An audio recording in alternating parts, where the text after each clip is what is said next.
ஈசன் புகழ் பேசிடவே நான் பிறந்தேனோ, அதை பாசவினை சாரத்திலே ஏன் மறந்தேனோ.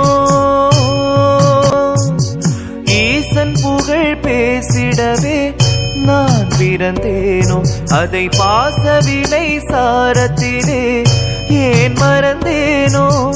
ஆசைகளை வேஷங்களை நான் விடுவேனோ, அந்த மாசகன்ற சோதியனை சேர்ந்திடுவேனோ.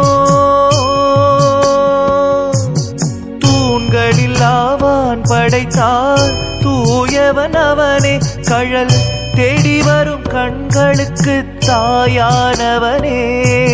தூண்களில் ஆவான் படைத்தார் தூயவன் அவனே, கடல் தேடி வரும் கண்களுக்கு தாயானவனே.